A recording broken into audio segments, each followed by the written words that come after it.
اب میں آپ کو توجہ دلانا چاہتا ہوں، ایک تو گوتم بدھ کا فلسفہ، اس کے فلسفے کا مین تھیم یہ ہے سروم دکھم، آل از پین، آل از سفرنگ. اور اس نے جو بھی اپنی محنت کی یہ تو اللہ ہی بہتر جانتا ہے کہ اسے بعد میں ملا کیا اور کیا نہیں ملا. ایک بات آپ سے عرض کر دوں، گوتم بدھ کے بارے میں ایک بہت جید عالم میرے نزدیک بر صغیر پاک و ہند کے علماء میں جو اس صدی کے علماء ہیں ان میں ان کا بہت اونچا مقام ہے، مولانا مناظر احسن گیلانی رحمت اللہ علیہ. گیلان قصبہ ہے ایک بہار کا، وہاں کے رہنے والے تھے. ان کی زندگی زیادہ گزری حیدرآباد دکن میں، عثمانیہ یونیورسٹی میں استاد رہے. انہوں نے گوتم بدھ کے بارے میں یہ لکھا ہے کہ میرا یہ گمان ہے کہ وہ بھی اللہ کے نبی تھے، اور اس کی دلیل دی ہے. قرآن مجید میں ایک رسول کا ذکر آتا ہے ذوالکفل، اور یہ ذوالکفل وہ ہے جس کے بارے میں ہمیں کچھ پتہ نہیں. قرآن مجید میں بھی ایک جگہ ذکر آیا ہے. نمبر دو یہ کہ کسی حدیث میں اس کی کوئی ہمیں وضاحت نہیں ملتی، نہ حضور سے پوچھا گیا نہ حضور نے اس کی وضاحت فرمائی. اب یہ ذوالکفل ہے کون؟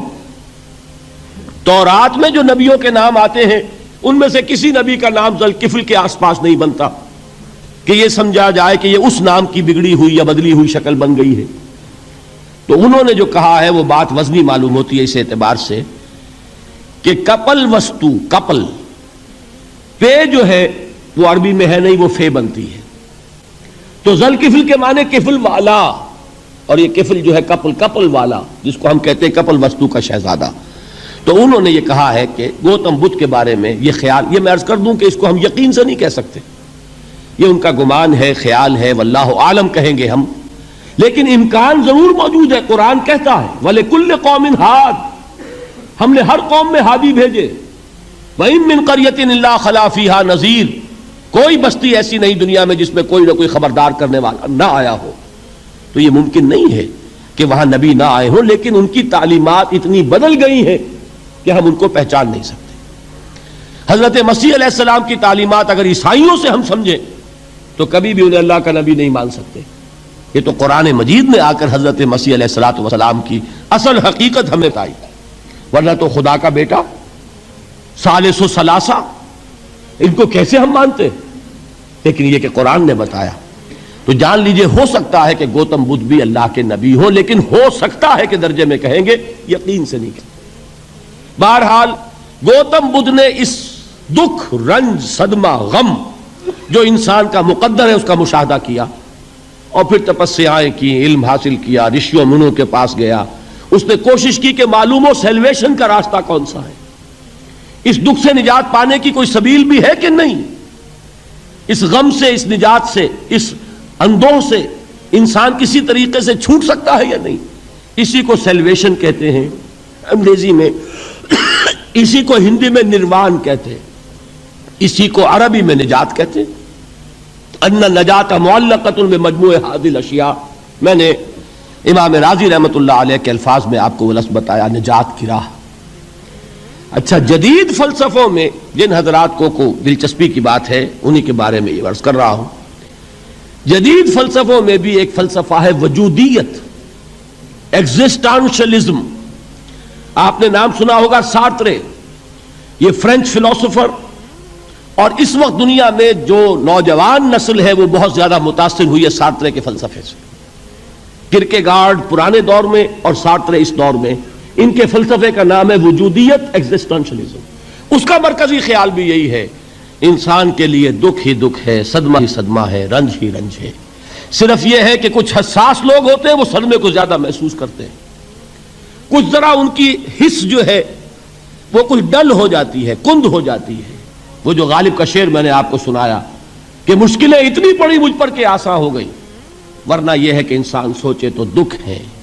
اب یہ دکھ جو ہے اس سے نجات کا کوئی راستہ بھی ہے کہ نہیں، یہ کوسچن مارک ہے، جس کا جواب ہے تیسری آیت میں اِلَّا الَّذِينَ آمَنُوا وَعَمِلُوا الصَّالِحَاتِ وَتَوَاصَوْا بِالْحَقِّ وَتَوَاصَوْا بِالصَّبْرِ. جو ایک نا امیدی کی کیفیت طاری ہوتی ہے، وَالْعَصْرِ إِنَّ الْإِنسَانَ لَفِي خُسْرٍ، زمانے کی قسم ہے تمام انسان برباد ہونے والے ہیں، تباہی میں ہیں، گھاٹے میں ہیں، ٹوٹے میں ہیں.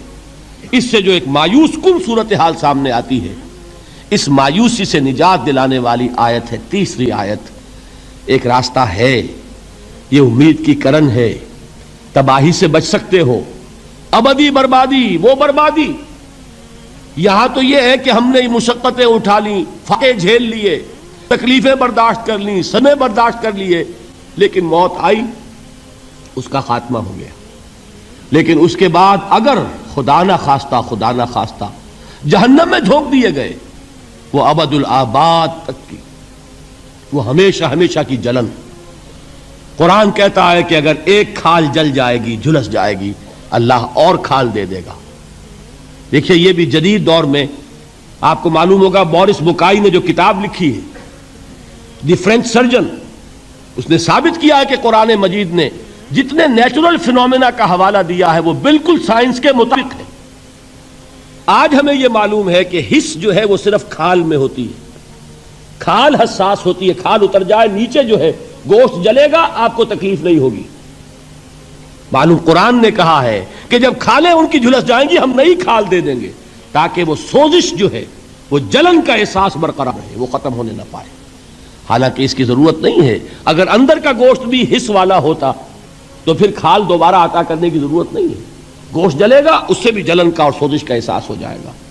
لیکن قرآن کہتا ہے کہ نہیں، کلما نضجت جلودہم بدلنا لہم جلودا غیرہا، جب ان کی کھالیں جھلس جائیں گی، جل جائیں گی، ہم ان کی کھالیں بدل دیں گے تاکہ وہ سوزش برقرار رہے۔ ثم لا يموت فیہا ولا یحیا، پھر نہ وہ اس میں جی سکے گا نہ مر سکے گا، نہ زندوں میں ہوگا نہ مردوں میں ہوگا۔ موت کو پکارے گا، کاش کہ موت آ جائے جو مجھے اس مشقت سے اور مشکل سے چھٹکارا دلا دے۔ وہ موت جس سے اس وقت ہم بھاگتے ہیں، اگر خدا نہ خواستہ اس جہنم میں جھونکے گئے تو پھر موت کو پکاریں گے اور موت نہیں آئے گی۔ اس عذاب سے، اس ابدی ناکامی سے، اس خسران سے، اس ابدی ہلاکت سے بچنے کا کوئی راستہ ہے؟ وہ جو میدان حشر میں پکاریں گے لوگ، این المفر، کوئی جائے فرار ہے، کوئی جائے پناہ ہے؟ وہ جائے فرار، وہ جائے پناہ اس دنیا میں اللہ نے ہمیں عطا فرمائی، اسی کا نام صراط مستقیم ہے۔ الا الذین آمنوا وعملوا الصالحات وتواصوا بالحق وتواصوا بالصبر، ایک راستہ ہے، اس کے یہ چار نشان ہائے راہ ہے، سنگ ہائے میل ہے۔ پہلا ایمان، دوسرا عمل صالح، تیسرا تواصی بالحق، چوتھا تواصی بالصبر۔ اس صراط مستقیم پر بچو گے، نروان حاصل ہو جائے گا، نجات حاصل ہو جائے گی، کامیابی سے ہمکنار ہو جاؤ گے، اس ابدی خسران سے نجات پا جاؤ گے۔